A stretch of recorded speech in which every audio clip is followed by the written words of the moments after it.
বিশ্ববিদ্যালয়ের 2841 কোটি টাকার একটা অধিকতর উন্নয়ন প্রকল্প আছে। এই প্রকল্পের আওতায় ছাত্র এবং ছাত্রীদের জন্য মোট 10টা হল নির্মাণ হবে। কি ভয়াবহ জুলুম, নির্যাতন এবং দাসত্বের মধ্য দিয়ে ঢাকা বিশ্ববিদ্যালয়ের শিক্ষার্থীদেরকে ফ্যাসিবাদী আওয়ামী দুঃশাসনের আমলে আমাদেরকে যেতে হয়েছিল। এই ক্যাম্পাসের শিক্ষার্থীরা প্রথম বর্ষে যখন আসে, তাদের স্বপ্ন থাকে তারা তাদের মেধা, তাদের যোগ্যতা, পড়াশোনা, গবেষণার মাধ্যমে নিজেকে একটা অনন্য উচ্চতায় নিয়ে যাবে। কিন্তু এই বিশ্ববিদ্যালয়ে যখন তারা ভর্তি হয়েছিল, সেই সময়ে ছাত্রলীগের সন্ত্রাসী কর্তৃক এই ক্যাম্পাসকে একটা কনসেন্ট্রেশন ক্যাম্প হিসেবে তৈরি করে রাখা হয়েছিল। গণরুম, গ্যাসরুম কালচারের মাধ্যমে দিনের পর দিন, বছরের পর বছর শিক্ষার্থীদের উপর নির্মম নির্যাতন করা হয়েছিল। শিক্ষার্থীদের সব ধরনের অধিকারকে তারা হরণ করেছিল। 2024 সালের 17 জুলাই এই ছাত্রলীগের সন্ত্রাসীদের বিরুদ্ধে ঢাকা বিশ্ববিদ্যালয়ের সর্বস্তরের শিক্ষার্থীরা, আমাদের বোনেরা এবং সকল শিক্ষার্থীরা ঐক্যবদ্ধ হয়ে এই ছাত্রলীগের সন্ত্রাসীদের ঢাকা বিশ্ববিদ্যালয়ের প্রত্যেকটা হল থেকে তাদেরকে মুক্ত করেছিল এবং তাদেরকে বিতাড়িত করেছিল। এবং এর মাধ্যমেই ঢাকা বিশ্ববিদ্যালয় যেদিন ছাত্রলীগ মুক্ত হয়েছিল, সেদিনেই আমাদের কাছে পরিষ্কার যে বাংলাদেশে আর ফেসিবাদ দীর্ঘস্থায়ী হবে না, হাসিনার পতন সুনিশ্চিত। এবং যখন আমরা ছাত্রলীগের সন্ত্রাসীদেরকে হল ছাড়া করছিলাম, সে হল ছাড়ার গল্পগুলো এতক্ষণ ধরে বিভিন্ন হল সংসদ, বিভিন্ন ছাত্র সংগঠনের নেতৃবৃন্দ থেকে আমরা শুনেছি।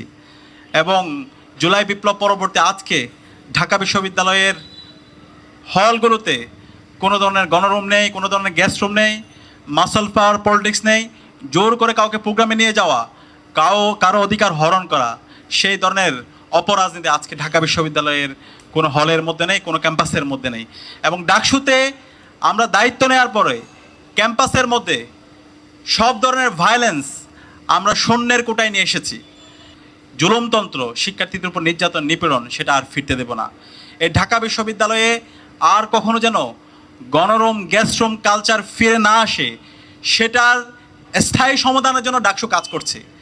আমরা দায়িত্ব নেওয়ার পর থেকে বিশ্ববিদ্যালয়ের দীর্ঘদিন ধরে 104 বছর ধরে যে আবাসন সংকটকে কৃত্রিমভাবে তৈরি করে রাখা হয়েছে, এবং এই আবাসন সংকট তৈরি করার মাধ্যমে ছাত্র সংগঠনগুলো তারা যেভাবে ফেসিবাদী আমলে ছাত্রলীগ এবং এর আগেও বিভিন্ন ক্ষমতাসীন সংগঠন শিক্ষার্থীদেরকে দাসের মতো করে ব্যবহার করেছে, সেটা যেন আর কখনো ফিরে না আসে, সেজন্য আমরা এই আবাসন সংকট চিরতরে দূর করতে চাই। এবং এটার জন্য আপনারা জানেন বিশ্ববিদ্যালয়ের 2841 কোটি টাকার একটা অধিকতর উন্নয়ন প্রকল্প আছে।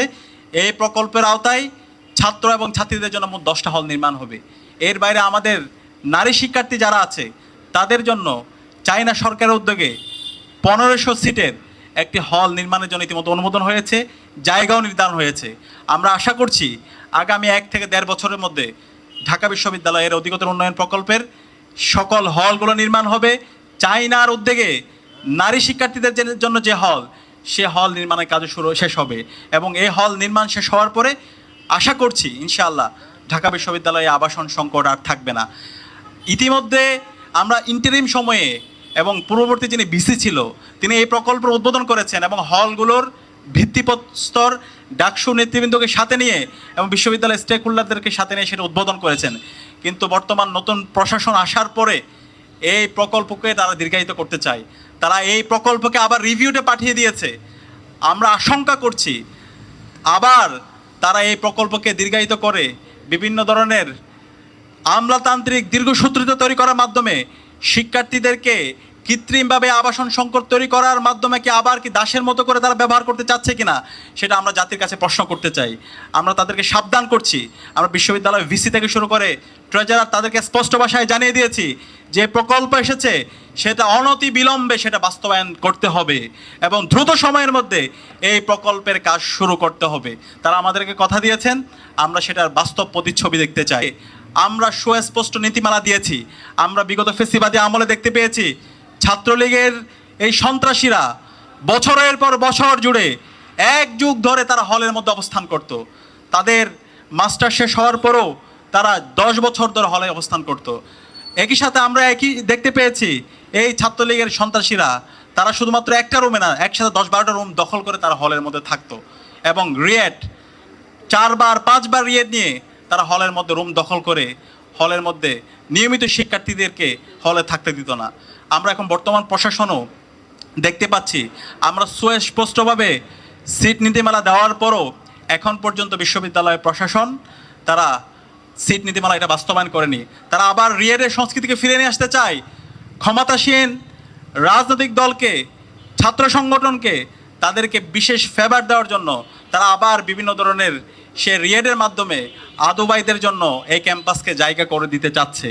আমরা বিশ্ববিদ্যালয় প্রশাসনকে হুঁশিয়ার করছি, 17 জুলাইয়ের যে সন্ত্রাস বিরোধী দিবস, সেখান থেকে শিক্ষা নেন। আপনারা যদি সেই ছাত্র